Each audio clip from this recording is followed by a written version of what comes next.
嘅心。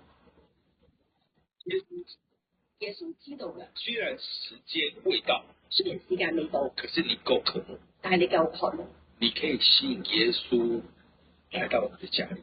你可以吸引耶穌嚟到你屋企嘅。這個是第一個例子。呢個第一個例子。第二個例子也是一樣的。第二個例子都係一樣。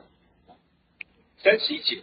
31節。耶穌太爾境界乘坐喜樂，就從加波利來到加利利。